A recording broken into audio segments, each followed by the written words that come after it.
A história do século XX nas nações árabes apresenta figuras únicas em seu gênero.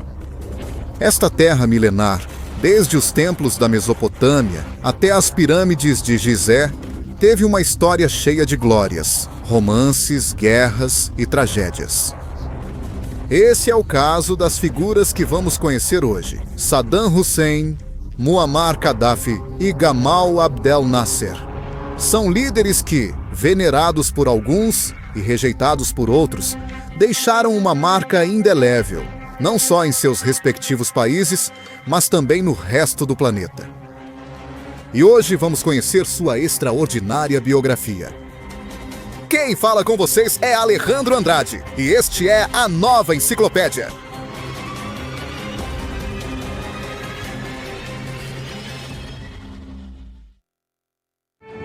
Saddam Hussein veio ao mundo em 28 de abril de 1937, em uma vila muito pobre às margens do rio Tigre, a 160 quilômetros de Bagdá, a capital do então Reino do Iraque. Sua família muçulmana era de confissão sunita. No Iraque daquela época, aproximadamente 1/3 dos muçulmanos era sunita e 2/3 deles eram xiitas. Seu pai e irmão morreram pouco antes de seu nascimento, deixando sua mãe em profunda depressão, o que fez com que ela deixasse o jovem Saddam sob os cuidados de seu tio, Jair al-Tulfa, um sunita devoto, professor e oficial do exército, que lhe transmitiu muitas de suas ideias políticas anticoloniais, nacionalistas e anticomunistas. O Iraque é uma região de história milenar, onde teria surgido a suposta primeira civilização conhecida, com as cidades sumérias na antiga Mesopotâmia.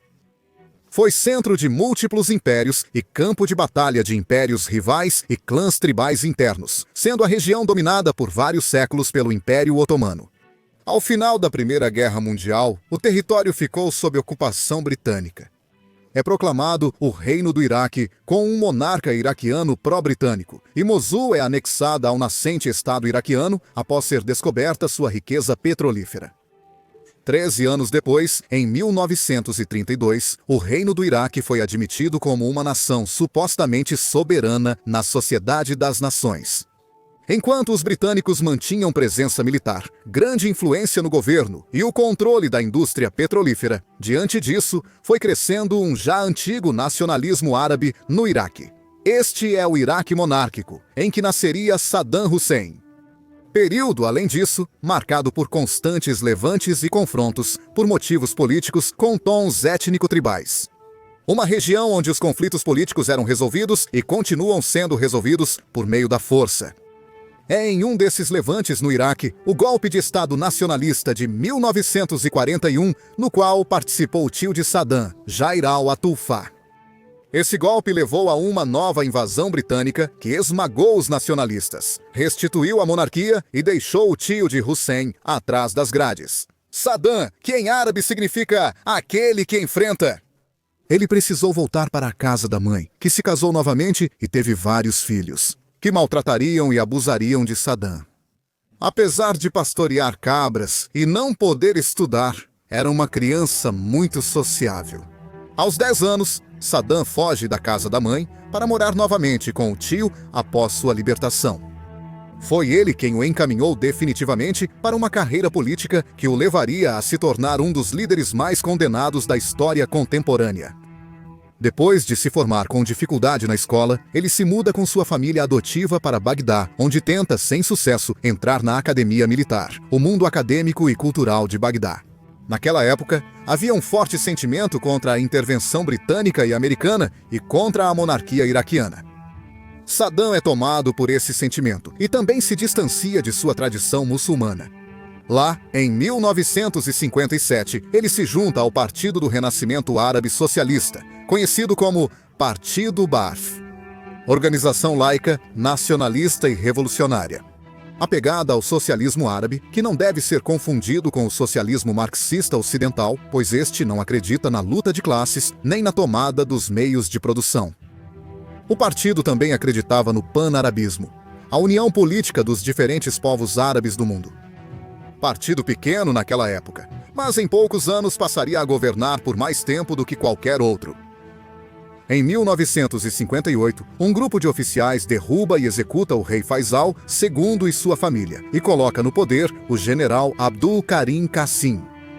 Isso marca o fim da monarquia no Iraque, e é declarada a república sob um governo de orientação nacionalista e socialista árabe. O partido Baath inicialmente ganha destaque como aliado do novo governo, mas logo se torna inimigo devido a divergências sobre panarabismo e baatismo. Ele é ilegalizado? Saddam, um homem de atitude feroz, foi encarregado pelo Partido Baathista de realizar um magnicídio em 2 de outubro de 1959. Saddam integrava um grupo que tentou metralhar o líder do governo iraquiano, mas foi ferido por um tiro. Condenado à morte, ele decide fugir e se exilar na Síria por vários anos antes de se mudar para o Egito. Enquanto isso, seus cúmplices foram presos e executados. Na Síria, ele é recebido pelo criador do baazismo, Michel Aflaq. Ele vai da Síria ao Egito em fevereiro de 1960 a 1963. Sob a proteção do presidente do Egito, o famoso Gamal Abdel Nasser, grande impulsionador do panarabismo e do socialismo árabe.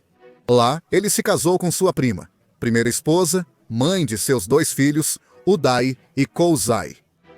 No Egito, ele mantém atividades políticas e amplia sua rede de contatos, aprendendo com a experiência de Gamal Abdel Nasser. Tudo o que pôde, e desejoso de exportar essas ideias para o seu Iraque natal, a oportunidade e o poder se uniram. Militares baatistas e nasseristas depõem o general Abdul Karim Qassim em fevereiro de 1963. Abdul Salam assume o governo do Iraque. Arif Hassan al-Bakr, um alto membro do partido Baath, com laços familiares com Saddam, torna-se assim o vice-presidente e primeiro-ministro do Iraque. Saddam retorna ao serviço do novo governo e Hassan al-Bakr o nomeia para um cargo onde ele demonstra habilidades de organização política. Assim, Saddam consegue criar uma organização de segurança paramilitar sob seu controle exclusivo, desenvolvendo atividades de inteligência, segurança interna e perseguição de comunistas e outros dissidentes. Mas, menos de um ano depois, o recém-presidente Abdul Salam expulsaria de seu governo os mesmos baazistas que o colocaram no poder, incluindo Hassan al-Bakr, o parente de Saddam, que é destituído de seu cargo. Saddam permaneceu totalmente leal a al-Bakr por seus laços de sangue e também é preso. 2 anos depois, ele foge da prisão e vai para a clandestinidade organizar uma milícia baatista. Em 1968, essas milícias de Saddam foram fundamentais em um golpe orquestrado por seu parente baatista, Hassan al-Bakr, que depôs o presidente do Iraque.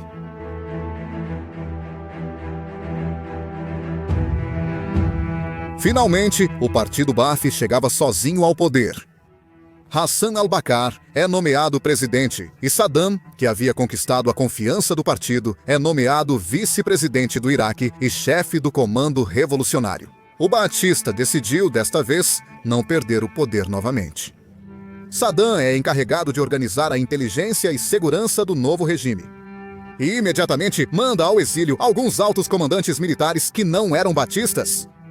E começa uma política de perseguição contra comunistas, monarquistas e outros grupos dissidentes. Com 31 anos de idade, Saddam já estava no topo do poder iraquiano e, pouco a pouco, foi se tornando o líder de fato do país, embora Hassan al-Bakr fosse o presidente nominal. O novo governo, do qual Saddam era o número 2.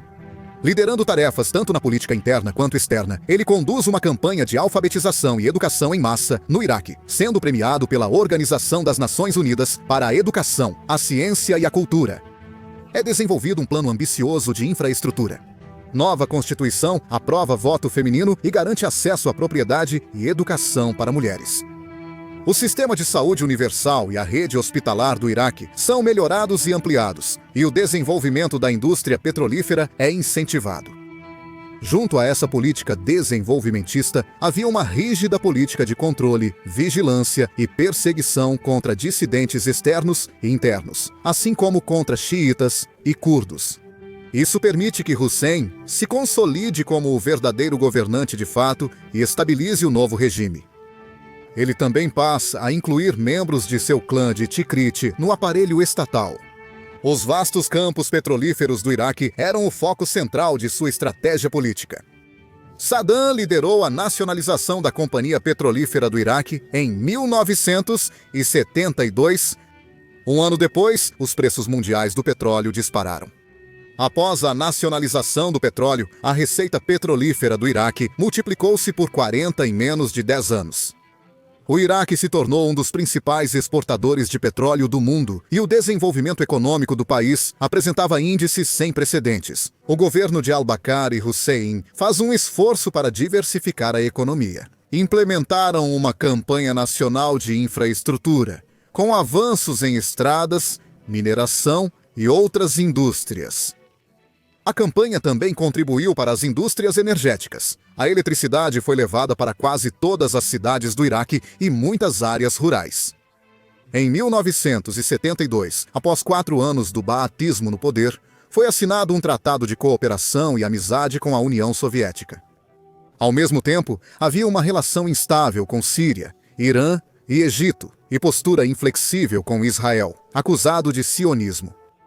Após a crise do petróleo de 1973, a França adota uma política mais pró-árabe e foi recompensada por Saddam com laços mais estreitos. A França fornece infraestrutura e urânio para o Iraque desenvolver seu ambicioso programa nuclear. O primeiro reator nuclear do Iraque foi chamado Osirak pelos franceses. Porém, esse reator foi destruído em 7 de junho de 1981 por um ataque aéreo de Israel. Durante a guerra do Iraque contra o Irã, que abordaremos mais adiante. Hussein e seu partido sempre mantiveram, em maior ou menor grau, uma retórica contra Israel e o sionismo. Sendo o Iraque um estado extremamente chave no equilíbrio de forças no Oriente Médio. Israel nunca deixou de vê-lo como um ator muito incômodo para seus interesses, especialmente a partir dos anos 90. Há várias investigações que presumem que uma das principais causas da última invasão dos Estados Unidos ao Iraque, em 2003, seria a proteção de Israel. Além da salvaguarda do dólar como única moeda para a venda do petróleo. Mas sobre isso falaremos mais adiante. Voltando aos anos 70, Saddam Hussein continua exercendo funções de política interna e externa. Ele negocia com o Irã um acordo que continha concessões iraquianas ao Irã por disputas fronteiriças. Em troca, o Irã concordou em parar de apoiar os curdos opositores ao governo de Saddam no Iraque. Pelos rápidos avanços do governo durante os anos 70, em 1975, o governante espanhol Francisco Franco concede a Saddam Hussein a distinção Isabel, a católica. Em 1976, Saddam torna-se general nas Forças Armadas iraquianas. À medida que o doente e idoso Hassan al-Bakr se tornava incapaz de executar seus deveres como presidente, ele ficava à sombra do líder de fato, Saddam Hussein. Para 1979, correram informações de que o presidente al-Bakr pensava em designar o presidente sírio, Hafez al-Assad, como seu sucessor, e assim unificar ambos os países. Mas Saddam agiu para impedir isso e garantir seu controle, e obrigou o doente al-Bakr a renunciar. Em 16 de julho de 1979, assumiu formalmente a presidência. Foi a 5ª mudança na principal cadeira do país em 21 anos, mas a primeira em que não houve circunstâncias dramáticas. Após assumir a presidência, Saddam Hussein convoca a Assembleia de Líderes do Partido Ba'ath em 22 de julho de 1979. Durante a Assembleia, que ele ordenou gravar em vídeo, Saddam afirmou ter encontrado uma 5ª coluna dentro do Partido Ba'ath, acusados de apoiar o mandatário sírio contra os interesses iraquianos. E obrigou um dos envolvidos a ler uma confissão de que havia participado dessa conspiração e a ler os nomes dos 68 conspiradores. Esses membros foram retirados um a um da sala e detidos. Depois de ler a lista, Saddam parabenizou aqueles que ainda estavam sentados na sala por sua lealdade passada e futura. Os presos foram julgados por traição. E até o 1º de agosto de 1979, centenas de membros de alto escalão do Partido Ba'ath já haviam sido executados.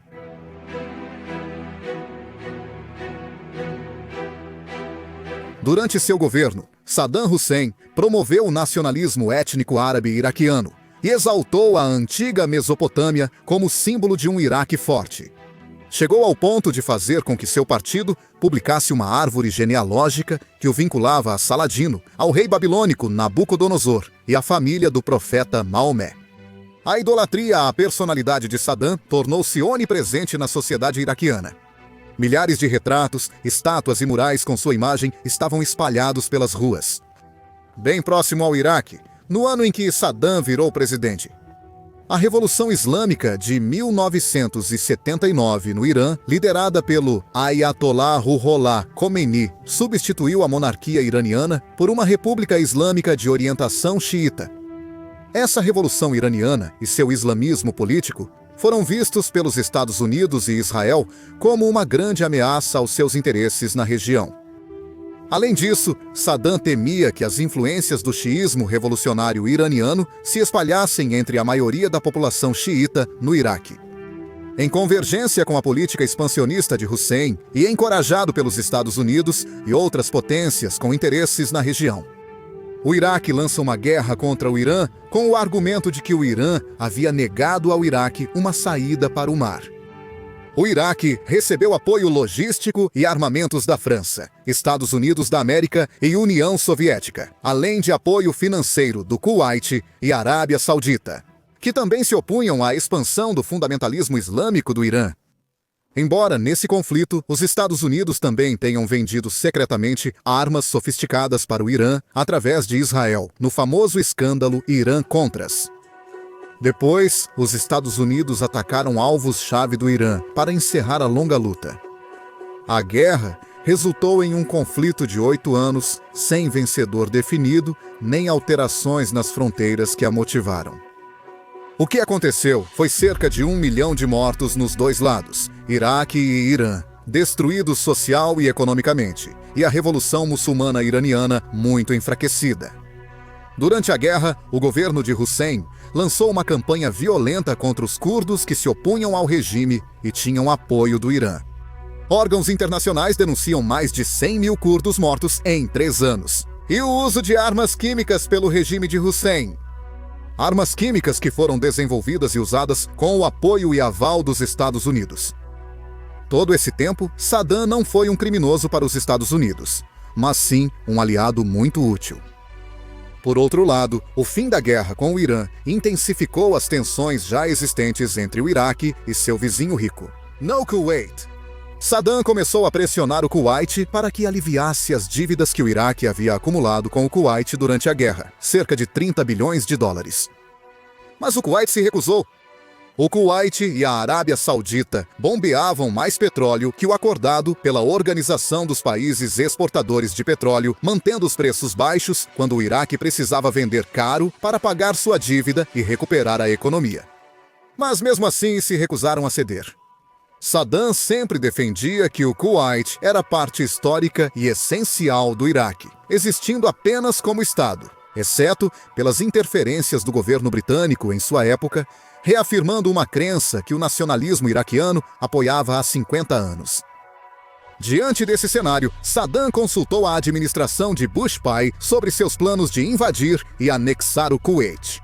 A resposta foi que os Estados Unidos não se envolveriam, pois não tinham compromissos com o Kuwait nem tomariam partido.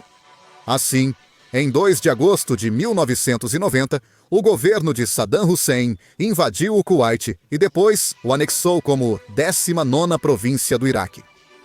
Em janeiro de 1991, ao contrário do que foi dito anteriormente, uma coalizão internacional liderada pelos Estados Unidos declarou guerra ao Iraque. E com a Operação Tempestade no deserto, em poucas semanas, obrigaram o Iraque a se retirar do Kuwait, no que ficou conhecido como a Guerra do Golfo, restaurando assim o Emirado do Kuwait. Desta vez, a maioria dos mortos, entre militares e civis, foram iraquianos. Além de centenas de milhares de pessoas afetadas pelo uso de armas com urânio empobrecido por parte dos Estados Unidos. Durante o conflito, o Iraque lançou mísseis em cidades de Israel, uma medida arriscada para mudar o rumo da guerra após os ataques de Israel ao Iraque em 1981. Nos meses anteriores à chamada Guerra do Golfo, iniciou-se no Ocidente a campanha de demonização de Saddam Hussein. De aliado na guerra contra Irã e curdos, agora ele é visto como a maior ameaça do Oriente Médio. Após a derrota do Iraque em 1991, Saddam manteve-se no poder sem abrir mão de sua postura desafiadora, irreverente e soberana. Como resultado da guerra, foram impostas duras sanções ao Iraque, que exigiam o desarmamento do país, assim como um forte embargo econômico, que só piorou ainda mais sua economia já abalada. Por sua vez, seu exército havia ficado dizimado e, por razões geopolíticas, o exército dos Estados Unidos não chegou a tomar Bagdá tão facilmente. Em 1990, aviões britânicos e americanos queimaram plantações no Iraque. No ano seguinte, alegando que o Iraque planejou matar George Bush, pai, e violou repetidamente as zonas de exclusão aérea. Bill Clinton ordena o lançamento de 23 mísseis Tomahawk no Centro de Inteligência de Bagdá. Em 1998, durante o escândalo Monica Lewinsky, o Iraque recebe novos bombardeios dos Estados Unidos e do Reino Unido, com o argumento de que o Iraque se recusava a cooperar com a Organização das Nações Unidas e por ter burlado as sanções impostas. Hussein, em resposta, toma medidas que buscavam substituir o petrodólar pelo euro em suas vendas e transações de petróleo. Adotou medidas para diminuir a influência dos Estados Unidos no Iraque. Nesse período, nos anos 90, após uma tendência secular e laica, Saddam Hussein começa a se retratar como um muçulmano devoto. Contra os chamados traidores da nação árabe, elementos da lei Sharia foram reintroduzidos, e Saddam adicionou à bandeira nacional a frase Ritual Allahu Akbar, escrita à mão. Saddam também encomendou a produção de um alcorão de sangue, escrito com 27 litros, supostamente de seu próprio sangue. Após a Guerra do Golfo, nos anos 90, houve instabilidade social e étnica entre muçulmanos xiitas. Os curdos e as unidades militares dissidentes ameaçaram a estabilidade do governo de Saddam. Houve levantes no norte curdo e nas partes central e sul do Iraque, mas todos foram esmagados pelo governo. Após a queda das Torres Gêmeas em 11 de setembro de 2001, cujos responsáveis ainda são debatidos, a retórica dos Estados Unidos contra o Iraque ficou mais hostil após repetidas alegações de ameaça.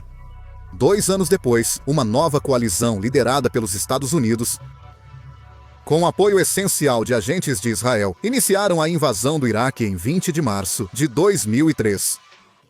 Com o argumento de que o governo iraquiano possuía armas de destruição em massa e que também havia colaborado com as células supostamente responsáveis pelos atentados de 11 de setembro. Ambas as acusações eram falsas e nunca foram comprovadas. Durante o debate nos Estados Unidos da América antes da guerra, o Iraque era visto como ameaça a ser neutralizada. Em 10 de setembro de 2002, o diretor executivo da Comissão dos Ataques de 11 de setembro, o conselheiro do Departamento de Estado dos Estados Unidos da América, Philip David Selikov, questionou por que o Iraque atacaria ou usaria armas nucleares contra os Estados Unidos da América. Vou lhes dizer qual eu acho que é a verdadeira ameaça desde 1990. É a ameaça contra Israel. Fecha aspas. 3 semanas após a invasão, a coalizão liderada pelos Estados Unidos da América ocupou grande parte do Iraque e a resistência do exército iraquiano colapsou ou adotou táticas de guerrilha. Em 9 de abril de 2003, Bagdá cai sob as forças lideradas pelos Estados Unidos, marcando simbolicamente a derrubada da estátua do antigo ditador. Nenhuma pista sobre seu paradeiro foi encontrada por semanas. Em diversas ocasiões, Saddam lançou gravações de áudio promovendo a resistência popular à sua expulsão. Enquanto isso, um governo provisório, sob controle dos Estados Unidos, era instalado no Iraque. Em julho de 2003, seus filhos, Uday e Qusay, e o neto Mustafa, de 14 anos, morrem em um tiroteio de 3 horas com forças dos Estados Unidos da América. Em 13 de dezembro de 2003, na Operação Amanhecer Vermelho, Saddam foi capturado por forças norte-americanas ao ser encontrado escondido em um buraco perto de sua cidade natal, Tikrit. Em 2005, inicia o julgamento de Saddam Hussein por um tribunal iraquiano sob controle dos Estados Unidos da América. Um dos advogados de Hussein foi assassinado em Bagdá durante o processo e outros tiveram que fugir ameaçados. As acusações eram pelos assassinatos de curdos, xiitas, líderes políticos e pela invasão do Kuwait durante seu mandato. Hussein enfrentou o tribunal diante da acusação de invasão do Kuwait, dizendo: "Fiz isso pelo bem do povo do Iraque.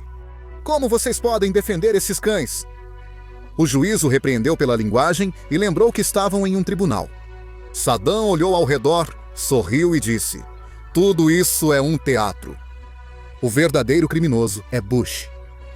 Finalmente, Saddam Hussein foi condenado à morte na forca. Ao receber a sentença, Hussein repetiu várias vezes as seguintes palavras: "Com o Alcorão na mão, vida longa ao Iraque, vida longa aos iraquianos. Alá é maior do que os invasores."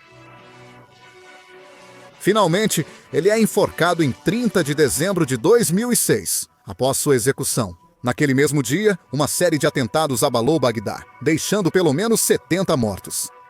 Depois que o partido Baath pediu aos iraquianos vingança pelo assassinato do ex-presidente, pelas mãos dos invasores, o corpo foi entregue à família para sepultamento em Tikrit. No fim, nem democracia nem estabilidade chegaram à região, mas o oposto. Desde a invasão, o país enfrenta conflito político e social contínuo. A guerra de guerrilha contra o exército norte-americano tem sido sangrenta por parte dos vários grupos que se opõem à ocupação. Também se intensificou o conflito interno entre xiitas e sunitas, assim como entre clãs tribais, chegando quase ao limite de uma guerra civil. Assim como proliferaram grupos islamistas como o Estado Islâmico, onde se reuniram muitos dos antigos partidários de Saddam. O governo pró-Estados Unidos, estabelecido pela coalizão invasora, perdeu grande parte do controle do território para milícias locais. Centenas de milhares morreram desde a ocupação, e as condições dos iraquianos pioraram ao mesmo tempo em que o Irã expandiu sua influência na região. Tudo isso resultou no fato de ainda persistir um culto significativo à figura de Saddam Hussein no Iraque, visto como o homem forte que devolveu o Iraque ao seu lugar de destaque na política internacional e como mártir da invasão. Em uma nação que foi colônia durante quase todo o século XX, o fato é que sua figura é muito mais multifacetada, como estabilizador e desenvolvimentista durante o mandato de Hassan al-Bakr. Como belicista cruel e servil às potências estrangeiras durante os 10 anos de guerra em que o Iraque entrou durante seu mandato e como anticolonialista disposto a morrer antes de ceder seu território. Violento, sagaz e determinado, sua marca ficará gravada por muito tempo no Oriente Médio.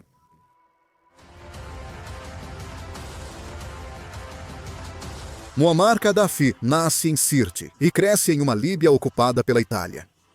Pouco sabemos sobre sua infância. Filho de um criador de gado muçulmano sunita, estudou o Alcorão na infância e só iniciou a educação formal aos 10 anos. Desde pequeno, vive com as histórias dos combatentes líbios que enfrentaram as invasões estrangeiras no início do século XX. Formou-se nele um ressentimento pelos estrangeiros, pois os italianos assassinaram seu avô e torturaram seu pai, lutando contra a colonização italiana. A atual Líbia é um território extenso, 5 vezes maior que a Itália. Desde antes de Cristo, foi lar de assentamentos fenícios e gregos, e posteriormente parte do Império Romano. No século VII depois de Cristo, foi conquistado por árabes muçulmanos e o território foi islamizado. Em 1551, passou para o controle do Império Otomano. Em 1910, a Itália coloniza o território após uma guerra de 10 anos, mas é derrotada na Segunda Guerra Mundial e entrega o território à França e Inglaterra. Os aliados decidem formar o que hoje conhecemos como o Estado Líbio, fundado em 1951 como Reino da Líbia. Quando Gaddafi tinha 9 anos, sendo esta a primeira colônia africana a conquistar juridicamente o status de país independente. No entanto, era um país precário, com pouca capacidade de se autogovernar. E na monarquia continuou existindo um grande nível de influência anglo-saxônica e da Arábia Saudita. Quando Gaddafi entrou na escola, Seus colegas zombavam dele por sua origem beduína, que é um subgrupo árabe particular de nômades do deserto. E por muito tempo ele evitou ficar em casa e dormia na mesquita. Em algum momento da década de 1950, sua família se mudou de Sirte para uma região árida e desértica da Líbia. E é nessa época que Gaddafi se interessa por política. Ele começa a fazer ativismo político e, pelos próximos 10 anos, passa a planejar a derrubada do governo do rei Idris da Líbia. No início dos anos 1950, Gamal Abdel Nasser impacta Gaddafi no Egito, levando-o a seguir seu panarabismo, antisionismo e anticolonialismo. Nasser era um dos principais expoentes do chamado socialismo árabe, uma corrente que liderou governos anticoloniais em países como Iraque, Síria, Argélia e Iêmen do Sul. Um movimento diversificado, de caráter mais ou menos laico e socialista, que buscava a unificação do mundo árabe. No momento em que começa a exploração de petróleo na Líbia, as empresas britânicas e americanas assumem a atividade extrativa. Começa um boom econômico no país, mas sem melhorar as condições de vida dos líbios. Carismático e inspirador, além de astuto, Gaddafi acumula muitos seguidores em seu ativismo político e, entre as décadas de 60 e 70, organiza muitos protestos. Para 1963, aos 21 anos, ele entra na academia militar e incentiva seus seguidores a fazerem o mesmo para depois tomarem o poder armados. Na Academia Militar de Benghazi, ele se depara com muitos oficiais que bebiam, apostavam e não levavam uma vida tranquila, de acordo com o credo muçulmano, o que o incomoda profundamente. Com seus seguidores, ele funda um movimento clandestino de resistência que vai acumulando grande apoio. Em sua formação militar, ele começa a matar seus rivais, torturar seus opositores e acumular influências. E conforme o panarabismo nazarista ganha força na região, também cresce o apoio clandestino a Gaddafi.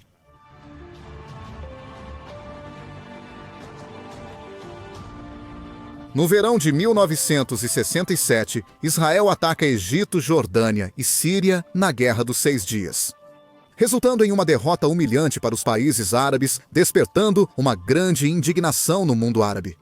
Os militares na Líbia esperavam algum tipo de resposta por parte da monarquia, mas isso não aconteceu. Então, surgiram protestos anti-americanos. Uma greve do setor petrolífero e um grande descontentamento popular que marcou o fim da monarquia do rei Idris da Líbia. Em 1969, Gaddafi tinha cerca de 7.000 homens em suas tropas e planejou para o 12 de março daquele ano. Um golpe abortado no último minuto por uma delação o levou à prisão, onde foi interrogado, mas não confessou nada. No dia 1º de setembro de 69, surge novamente a oportunidade. E começa uma revolução liderada por Gaddafi, que aproveita que o rei Idris tinha viajado para a Turquia. Ele toma o poder em Benghazi e Trípoli, e em questão de horas assume o controle de todo o país. As forças realistas se renderam, e Muammar Gaddafi proclama no rádio o fim da monarquia e a instauração da nova República Árabe da Líbia, com o lema Liberdade, Socialismo e Unidade. Inspirado, ou talvez demais, em Gamal Abdel Nasser, começa a improvisar para integrar a Líbia ao movimento panarabista. Depois de tomar o poder, ele se promove ao posto de coronel. E os governos dos Estados Unidos e da Grã-Bretanha não se opõem à revolta, porque Gaddafi não se envolveu na questão dos interesses das corporações petrolíferas. Apesar de Gaddafi comprar armas da União Soviética, sua fé muçulmana e o socialismo árabe desprezavam o comunismo. A Revolução de Gaddafi substitui a monarquia por um conselho de comandantes revolucionários, formado por cerca de 10 dos colaboradores mais próximos de Gaddafi. Mas nem Gaddafi, nem seus 12 amigos sabiam como conduzir um país, então pedem a Gamal Abdel Nasser que os ajude. Nasser envia o jovem coronel de apenas 27 anos como uma espécie de revista. Arrogante e ingênuo, ele cobra pelas consultorias, enquanto em seu círculo íntimo expressava desprezo e zombaria por isso. A revolução prende e persegue os monarquistas, expropria suas propriedades, sequestra algumas de suas mulheres e filhos, e elimina progressivamente o sistema de governo tribal nas regiões remotas. Inspirado no nacionalismo, Expulsa todos os norte-americanos, britânicos e italianos que não tivessem relação com a atividade petrolífera e, por enquanto, se abstém de interferir nesse setor petrolífero.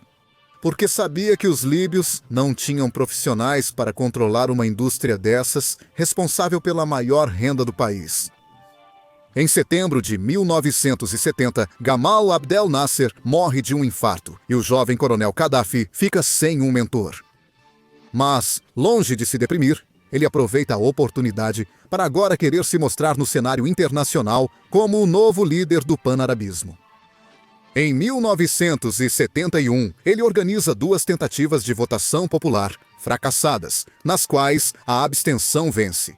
Porque os líbios não entendiam nem queriam saber de eleições, já que preferiam o sistema de governo tribal ao qual estavam acostumados há séculos. Antes, uma democracia socialista com eleições.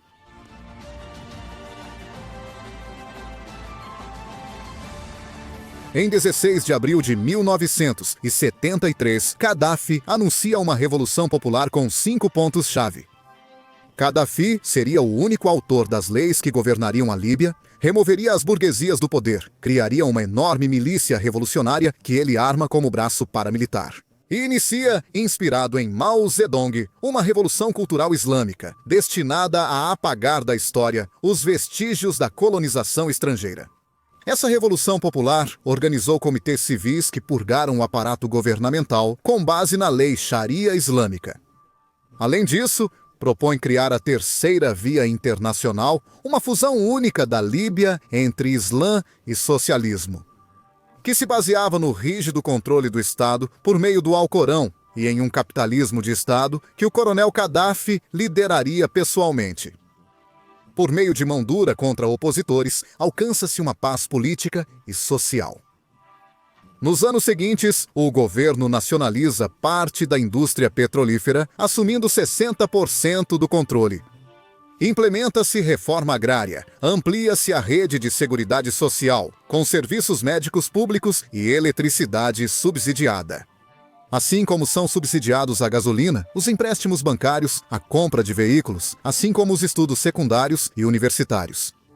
Tudo isso nas precariedades naturais de um povo que não construiu esse sistema por conta própria. O boom dos preços do petróleo em nível mundial permite esses altos níveis de investimento público sem ter que recorrer a empréstimos vultosos com o exterior. Dessa forma, mudam as condições de vida dos líbios. A economia se dinamiza e a renda per capita aumenta. Em 1979, ele publica o famoso Livro Verde, um roteiro para a Revolução Internacional, onde expõe suas soluções para a questão da democracia, da economia e da organização social. Muitos no mundo árabe veem isso com desdém. Ali, ele propunha uma sociedade sem Estado liderada por ele, mas que seria governada por uma espécie de variação do sistema tribal pelo qual as tribos líbias viviam há milhares de anos. Acusado de abrir caminho para a tirania por setores que se opunham a ele, estudantes e intelectuais líbios protestam e são duramente reprimidos por seus grupos paramilitares. Essa rígida vigilância e punição contra a dissidência se manteve como norma, o que já era característico de quase qualquer governo da região. Em março de 1979, Gaddafi se auto-intitula com o grandioso título de Irmão Líder e dissolve o conselho de companheiros que o acompanharam no golpe contra o rei. Idris fecha a mídia, controla o judiciário e nomeia juízes aliados. Na década de 1980, quase toda a receita do Estado líbio vinha da extração e venda de hidrocarbonetos. Com esse dinheiro, constrói hospitais, escolas, universidades e um programa de moradias para o povo.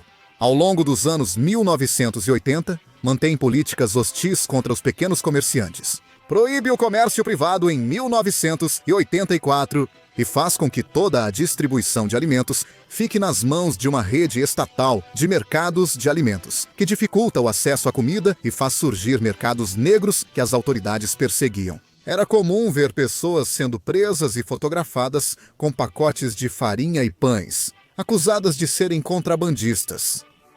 Também começa a ser construído nessa época um dos maiores projetos de irrigação do mundo, o Grande Rio Artificial, que fornece água para áreas desérticas da Líbia. Com os abundantes lucros do petróleo, a Líbia consegue acumular grandes reservas de ouro e se torna um dos países mais influentes da África. Com essas reservas de ouro e prata. Já depois do ano 2000, Gaddafi lidera uma das propostas mais significativas, que, segundo alguns analistas, foi um dos principais fatores para que forças estrangeiras apoiassem os rebeldes em sua derrubada. A proposta era a criação de uma nova moeda africana que substituísse o dólar americano e o franco francês nas transações comerciais e petrolíferas na África. Essa nova moeda, o dinar de ouro, seria baseada no padrão ouro e não no padrão de dinheiro fiduciário do dólar. Nicolas Sarkozy, presidente da França, país com forte presença na África, chegou a chamar o governo líbio de uma ameaça para a segurança financeira do mundo. E-mails vazados de Hillary Clinton revelaram que isso era importante para os governos dos Estados Unidos da América e França. As grandes reservas de ouro e a gestão do petróleo da Líbia eram motivo de preocupação. Mas sobre isso vamos voltar mais adiante. Voltando aos anos 70 e 80. Em seu esforço pan-arabista, pan-africanista e anti-ocidental, Gaddafi apoia outros líderes africanos como Jean Bedel Bokassa, na República Centro-Africana, e Idi Amin, em Uganda. Mas isso não parou por aí, porque, além disso, ele decide se envolver no conflito árabe-palestino, fornecendo dinheiro, armas, asilo e outros apoios logísticos à Frente Popular para a Libertação da Palestina de George Habashi e ao seu enviado, Carlos, o Chacal. Também se aproxima da Organização para a Libertação da Palestina de Yasser Arafat e financia movimentos islamistas e anti-ocidentais, como o Exército Republicano Irlandês, as Brigadas Vermelhas Italianas e a gangue Badr Meinhof, da Alemanha Oriental. Já a antiga monarquia do Iraque era islamista e restringia a mulher a um papel tradicional segundo o Alcorão. Enquanto o governo de Gaddafi, embora também se baseasse no Islã, buscava fazer algumas mudanças nisso. A igualdade entre homens e mulheres perante a lei é aprovada em determinados aspectos, assim como a equiparação salarial. Em 1972, também foi penalizado o casamento de mulheres menores de 16 anos, exigindo-se legalmente o consentimento da mulher.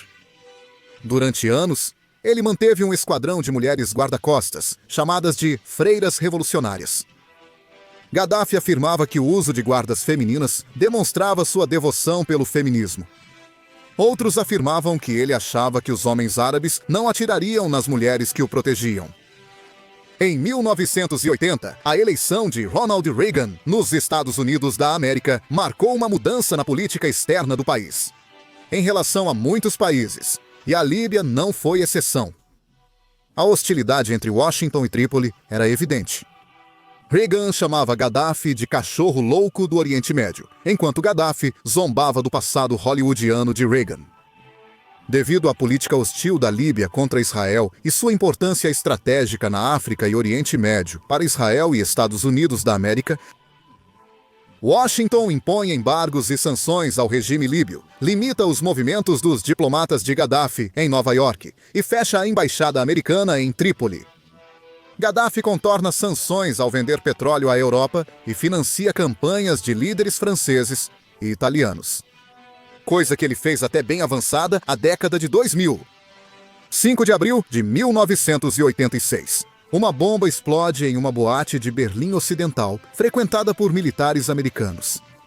Em investigação de indícios de que, supostamente, o governo de Gaddafi estava por trás. Com esse argumento, em 15 de abril de 86, Ronald Reagan ordena o bombardeio de Trípoli e Benghazi, destruindo palácios, complexos militares e defesas de um coronel que mal sobrevive ao ataque. Gaddafi achava que o bombardeio de seu país geraria solidariedade no mundo árabe, mas este permaneceu de braços cruzados. Por sua vez, em 21 de dezembro de 88, um avião da Pan Am, que saiu de Londres, explodiu 45 minutos após o início do voo, causando centenas de vítimas fatais. Para novembro de 91, acusaram 2 terroristas líbios de serem os supostos responsáveis por colocar a bomba nesse avião. E os Estados Unidos e o Reino Unido exigem que Gaddafi entregue os acusados, mas ele se recusa E em 1992, o Conselho de Segurança da Organização das Nações Unidas impõe novas e duras sanções à Líbia, embora não proíba suas vendas de petróleo. De modo que, com poucos bens e serviços entrando no país, uma inflação tremenda é desencadeada. E Gaddafi corta os salários de todos os funcionários públicos, exceto os dele e de sua família. A década de 90 foi terrível para a Líbia, e o descontentamento contra Gaddafi foi se acumulando. Mas levaria pelo menos mais 10 anos para que isso se tornasse uma ameaça para o governo. As purgas militares eram constantes e grupos islamistas se organizavam no país e no exterior para conspirar contra o coronel, que exibia comportamentos extravagantes. No fim dos anos 90, Gaddafi já havia eliminado quase toda a oposição e os jihadistas islamistas de sua região. Então ele decide entregar os terroristas responsáveis pelo atentado ao avião para que sejam julgados em Haia em troca do levantamento das sanções. Com um pequeno boom econômico, o investimento estrangeiro retorna ao país. E em 2003, ele aceita a responsabilidade do Estado pelo atentado e então decide pagar milhões de dólares às famílias das vítimas.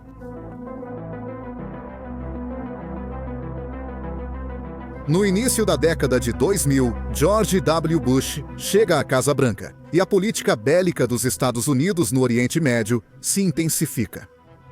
Bush busca desmantelar a corrida armamentista de Gaddafi e, em troca de investimento estrangeiro, elimina suas defesas antiaéreas. Na mesma época, o filho de Gaddafi, Said al-Islam Gaddafi, implementa uma série de reformas para melhorar a imagem do regime diante do mundo. Enquanto isso, sua família e as elites governantes levavam estilos de vida ostentosos. Tinham mansões e casas de praia, dirigiam carros de luxo, faziam festas em tendas no deserto com artistas como Mariah Carey, Nelly Furtado, Usher, Henrique Iglesias e Beyoncé. Em uma terra de clãs familiares, Gaddafi se apoiou em seus filhos e parentes, colocando-os em cargos-chave da indústria e do governo. Porém, a revolução contra Gaddafi teve início na Tunísia em 2010, quando protestos nas redes sociais derrubaram o governo local. Depois, o descontentamento chega ao Egito, derrubando o regime de Hosni Mubarak. E então, Gaddafi se sente ameaçado, pelo que ficou conhecido como a Primavera Árabe, que nasce do descontentamento de muitos habitantes contra seus governos. Ao mesmo tempo em que recebiam um importante apoio de grupos internos treinados e financiados por potências ocidentais, Gaddafi tenta apaziguar seus opositores, oferece reformas, liberta presos políticos, mas essas medidas chegaram tarde demais. Em 15 de fevereiro de 2011, prisões de opositores líbios provocam agitação popular. Benghazi, Trípoli e outras cidades se levantam contra o governo. Tantos anos no regime fizeram com que muitos grupos se voltassem contra ele, prontos para explodir. No fim de fevereiro de 2011, a Líbia estava em guerra civil. Os rebeldes formaram um conselho revolucionário em Benghazi e receberam apoio dos Estados Unidos e da OTAN, que impôs uma zona de exclusão aérea no território líbio, reduzindo o poder repressivo do coronel. Com o aval da Organização das Nações Unidas, a OTAN entra na Líbia, treina e apoia rebeldes líbios, realizando ofensivas conjuntas contra o governo de Gaddafi. Essa operação militar multinacional é aprovada sob o pretexto de proteger civis líbios. Documentos vazados e analistas da época indicam que era uma proteção de interesses geoeconômicos ligados ao petrodólar e ao petróleo líbio. Em 20 de agosto de 2011, rebeldes tomam Trípoli e Gaddafi foge para Sirte, sua cidade natal. O fim de Gaddafi chegou em várias etapas. Por um lado, os levantes no leste do seu país, as lutas, por sua vez, pelas vias de comunicação na costa. Também os bombardeios da OTAN, os cercos de Misurata e Zavila, a queda de Trípoli e, finalmente, a sangrenta batalha na cidade de Sirte, sua cidade natal. Nos dias após os rebeldes tomarem Trípoli, eles dramatizavam seu triunfo diante dos símbolos visíveis do poder de Gaddafi, que de forma iconoclasta detonavam e celebravam. Diante de suas chamas, substituíam a bandeira verde pelo tricolor do rei Idris. Assim, no outono, em 20 de outubro de 2011, O comboio nômade de Gaddafi, que ia de um lugar para outro buscando refúgio, é detectado por um drone da OTAN e é bombardeado, deixando o comboio inutilizável. De modo que Gaddafi e seus aliados fogem a pé para se refugiar. Em um esgoto próximo, os rebeldes atacam o que restou do comboio e encontram Muammar Gaddafi escondido em um cano. Eles o arrastam, espancam e exibem diante de todos, enquanto ele implora por sua vida.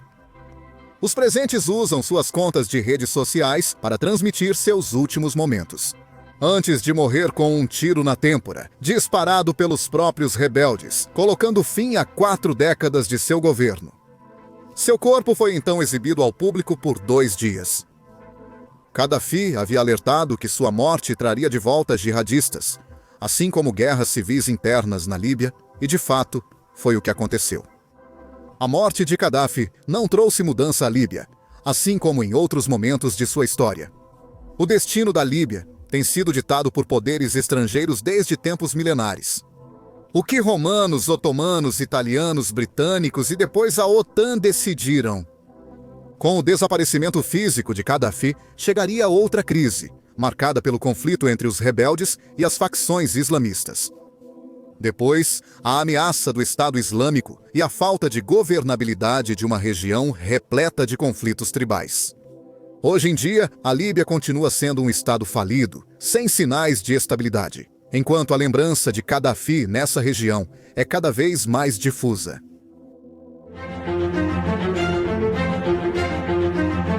Gamal Abdel Nasser nasceu em 15 de janeiro de 1918 em Bacos, Alexandria, pouco antes da Revolução Egípcia de 1919.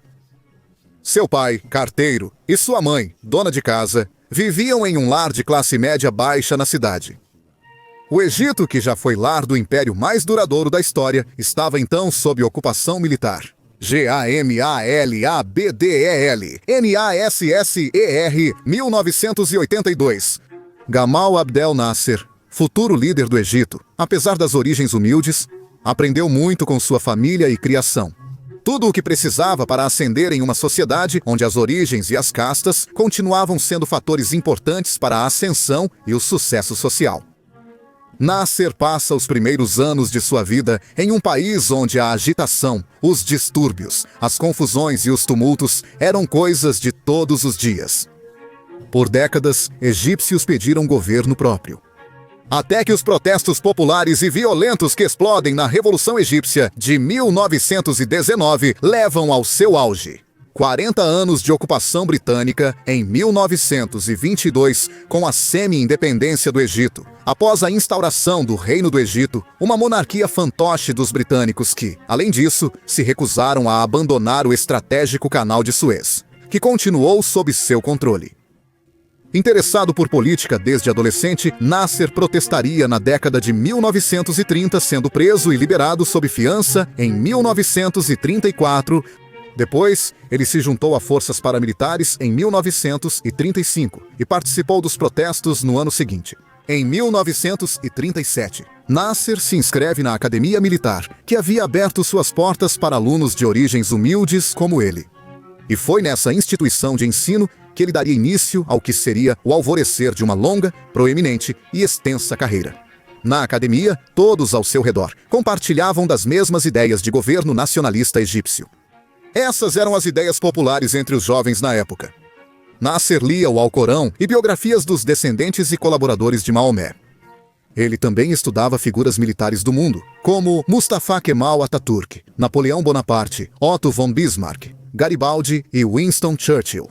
Ele também fez amizade com futuros conselheiros de governo, Abdelhakim Amer e Anwar Sadat. Com seu carisma, sua inteligência e sua liderança, ele passa pelos diversos cursos e se forma com destaque, distinguido por seus méritos, com uma corte de oficiais que o admiravam.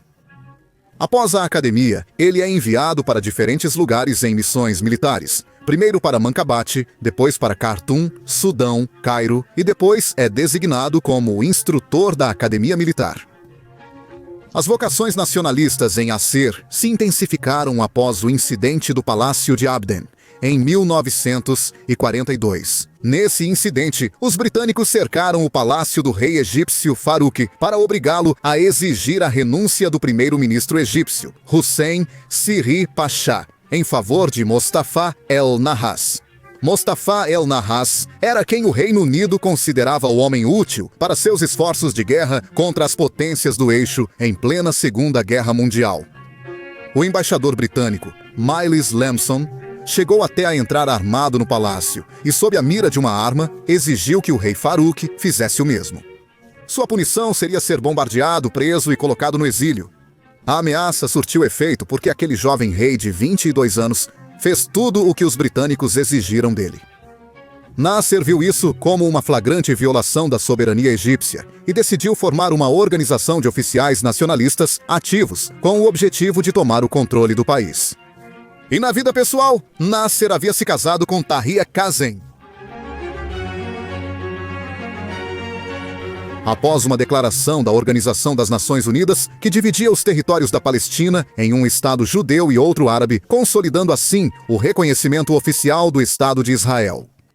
Começa o que seria a primeira experiência formal de combate de Nasser, que ocorreria em 1948, no contexto da Guerra Israelense na Palestina. O que começou como uma escaramuça entre grupos de fundamentalistas judeus armados que iam de vila em vila expulsando muçulmanos, terminou em uma guerra em grande escala. E essa guerra unificou os países árabes contra o recém-formado Estado sionista. Conflito de desgaste matou milhares de soldados árabes, deixando feridos, mutilados e pessoas com distúrbios psicológicos. O rei Farouk era visto como o principal líder do mundo árabe, em um conflito que foi percebido pela maioria da região como a tomada agressiva por parte de uma elite estrangeira hostil de territórios naturalmente árabes. Assim, o Egito se envolveu no esforço de guerra, mas subestimou gravemente a resistência israelense e, apesar da superioridade aérea egípcia, foram rapidamente repelidos. Gamal Abdel Nasser participou da guerra como oficial do 6º Batalhão de Infantaria. E pôde perceber em primeira mão a péssima preparação operacional dos soldados egípcios, que sofreram baixas devido às más estratégias de seus superiores. Cercados, doentes e com equipamentos quebrados, Nasser e seus companheiros. 4.000 homens lutam em uma guerra de desgaste em Fallujah, ao norte de Gaza. Nasser e seus companheiros mantiveram suas posições até serem cercados e obrigados a se render após dias aguardando reforços, sendo então detidos pelos israelenses. E só por meio da mediação entre Cairo e Tel Aviv que ele e os outros prisioneiros foram libertados. Essa guerra o impulsiona a redobrar seus esforços na luta nacionalista egípcia. E após a revolução na Síria, começam ativamente os movimentos agitadores no exército. Mas esses movimentos foram detectados pelo ministro da Defesa e pelo primeiro-ministro, que prendem Gamal Abdel Nasser e o interrogam, sem conseguir fazê-lo confessar nada. Confiando em sua lealdade e evitando conflito com o exército, eles o libertam. Por 2 anos, Nasser segue recrutando, organizando e conspirando. Após a ratificação do Tratado Anglo-Egípcio sobre o Canal de Suez. Importante ponto de navegação britânico, porta para o comércio com o Oriente Médio e Ásia. Os nacionalistas egípcios defendiam que a administração do canal deveria ser dos cidadãos locais, pois estava em seu território. E o canal foi construído com mão de obra egípcia. Assim, em protesto contra o tratado, Nasser e seu grupo começam uma campanha de assassinatos políticos contra generais e membros do governo. As coisas deram errado quando Nasser e um colaborador, ao tentar matar um general com armas automáticas ao interceptar seu carro, abriram fogo, mas não conseguiram eliminá-lo. Em vez disso, ferem transeuntes inocentes e matam uma mulher que estava lá no momento errado. Esse incidente afetou profundamente Nasser, que evitaria esse tipo de atividade pelo resto da vida. O que estava por vir mudaria o curso da história do Egito. Julho de 1952. No contexto de tensões e descontentamento com os britânicos, Nasser mobiliza seus seguidores com arengas, textos e discursos sobre suas ideias de governo nacional. E, ao mesmo tempo, as forças de segurança se aproximavam cada vez mais de descobrir o movimento militar clandestino de Nasser. Quando as autoridades foram atrás de Nasser e seus seguidores, ele executou seu plano. E as células que ele tinha infiltrado por toda a administração pública tomaram sedes policiais, quartéis, ministérios e outros escritórios para evitar as prisões. De forma rápida e sem derramamento de sangue, em uma tomada de poder que levou apenas algumas horas para se consolidar. Nasser foi astuto o suficiente para conversar com soviéticos e americanos sobre seus planos, para que essas potências não interferissem, garantindo a eles que o novo governo não atacaria seus interesses comerciais. Nasser não assumiu formalmente o poder. Fez com que seus seguidores colocassem o general Mohammad Naguib no comando. Naguib tinha mais prestígio e antiguidade dentro do estamento militar, e era mais apto do que Nasser, que decide ficar nos bastidores. Assim se instaurava a República Árabe do Egito. Assim que tomaram o poder, enviaram o rei Farouk ao exílio. Eles criam um conselho de comandantes da revolução e delegam as ações ao governo. Um gabinete civil para melhorar a imagem pública. Diante das reformas impostas pelo Conselho de Comandantes da Revolução, o gabinete civil as rejeita por serem radicais demais em sua aplicação. Questão que incomoda Nasser e seus oficiais. Por isso, no ano seguinte, vetam todos os partidos políticos e colocam Nasser como chefe do único partido político não ilegalizado. Naguib tenta se afastar de Nasser, criando discórdia entre eles, o que acabaria tirando-o do cargo. Em 25 de fevereiro de 1954, Naguib anuncia sua renúncia e 2 dias depois, Nasser o manda prender. 3 dias depois, há escaramuças em quartéis entre as forças leais a Naguib e os oficiais de Nasser, que rapidamente acabam após a intervenção armada.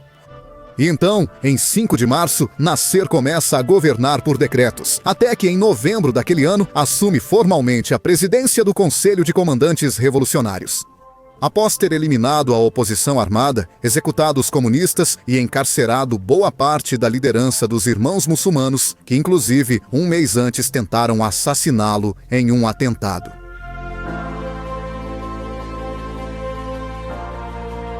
Gamal Abdel Nasser é o novo presidente da República Árabe do Egito. Ele implementa reformas desenvolvimentistas, focadas em impulsionar infraestrutura, industrialização e o desenvolvimento econômico pelo Estado. Ele segue uma política pan-arabista de união dos povos árabes. E também como uma forma de expandir a influência egípcia além das fronteiras e agregar outros países à sua causa. Nasser se torna o primeiro grande líder mundial dos movimentos árabes anticoloniais e antimonárquicos que chegou ao poder. Em uma região que, após a Segunda Guerra Mundial, seguia sob controle direto ou indireto de potências externas. Hussein no Iraque, Gaddafi na Líbia, a Revolução Síria e outros processos que vieram nos anos seguintes tiveram como referência a Revolução de Gamal Abdel Nasser. No aspecto internacional, Nasser fez contatos em segredo com Israel em 1954. Mas ele chegou à conclusão de que a paz com esse país não seria possível, porque via a liderança de Tel Aviv como expansionista e desprezível para os árabes. Nesse mesmo ano, após uma conferência na Indonésia e visitas ao Paquistão, Birmânia, Afeganistão e Índia, Nasser e líderes regionais, como Iossi Broz Tito, decidiram criar o movimento dos não alinhados, uma postura de neutralidade diante dos Estados Unidos e da União Soviética durante a Guerra Fria, o que estimula ainda mais seu prestígio internacional e nacional.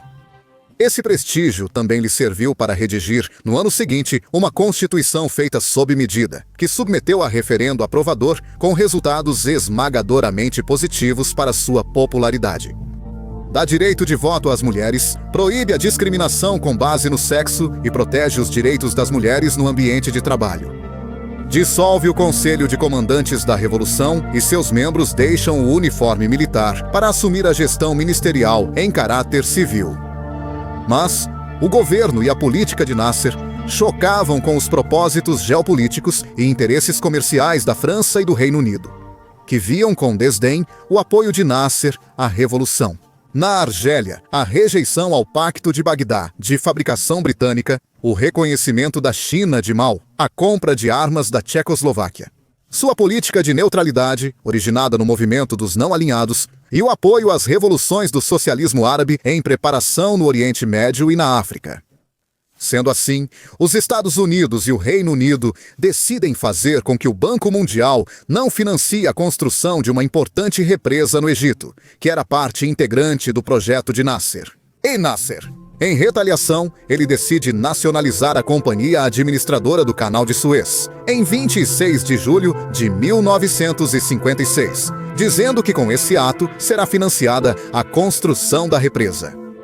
Ele denuncia as condições injustas em que a empresa britânica, o Canal, repassava dividendos ao governo egípcio e aumenta o salário dos egípcios que trabalhavam na empresa. A nacionalização do Canal de Suez inicia uma crise que afeta muito o Reino Unido e França. O Conselho de Segurança da Organização das Nações Unidas aprova a resolução apoiando Nasser, desde que a passagem dos navios fosse respeitada.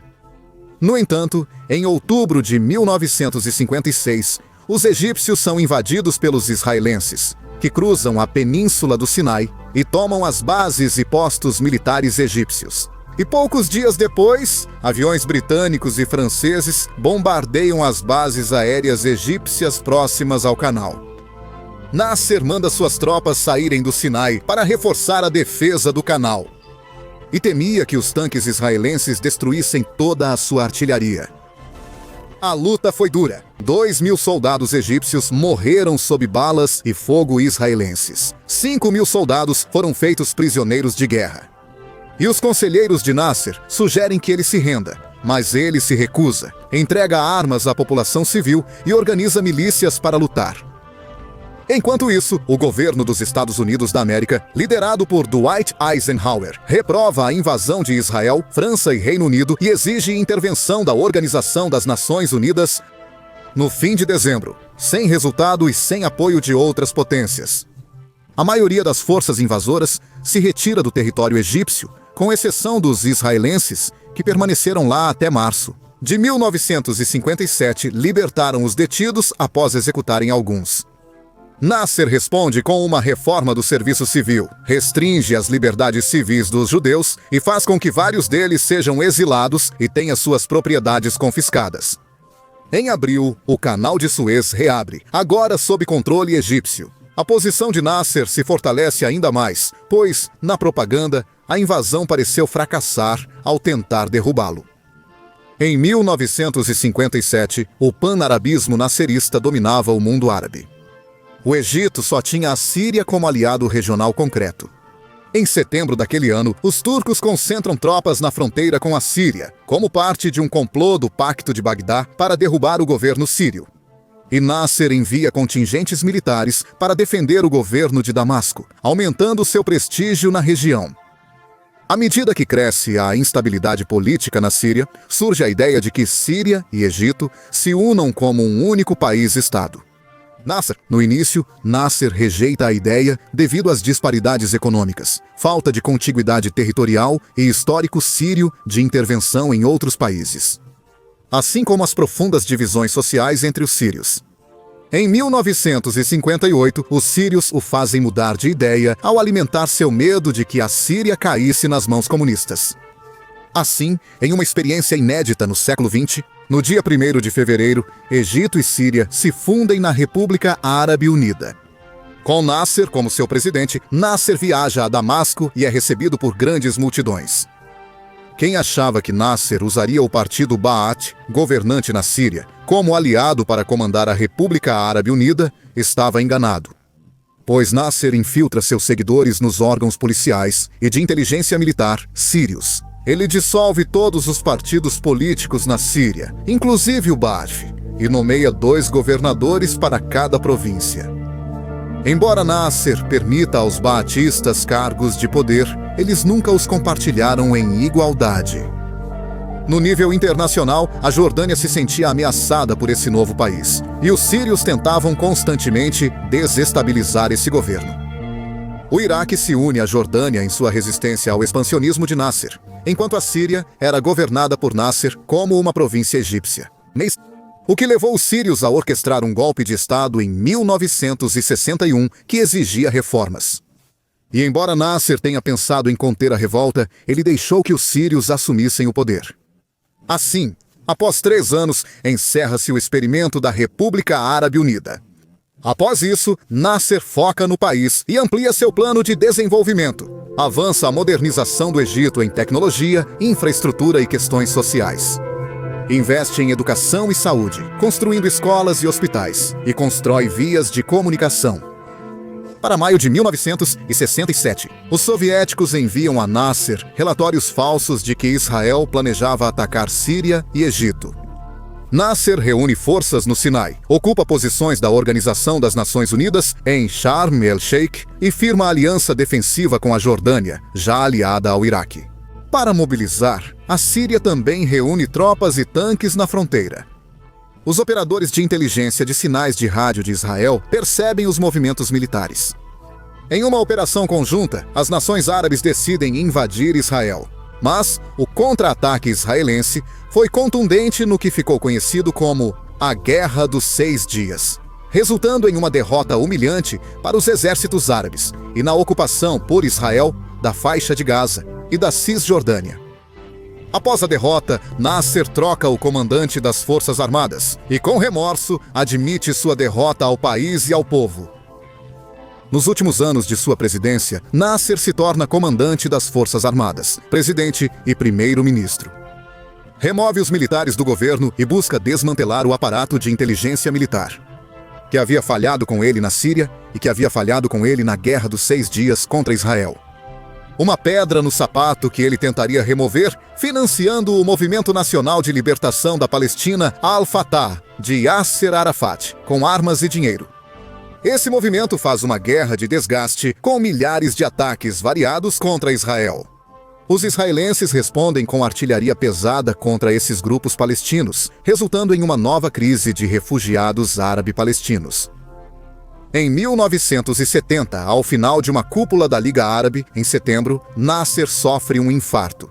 Ele é atendido pelos médicos, mas morre poucas horas depois, com apenas 52 anos de idade, cercado por seus colaboradores próximos, sua esposa e seus filhos.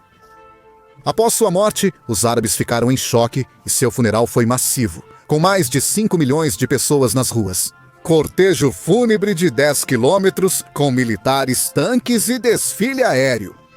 O legado de Nasser foi a independência do Egito, o fim da influência britânica e o estabelecimento de uma ditadura desenvolvimentista com ideais de justiça social, considerados essenciais para uma democracia liberal que nunca se consolidou.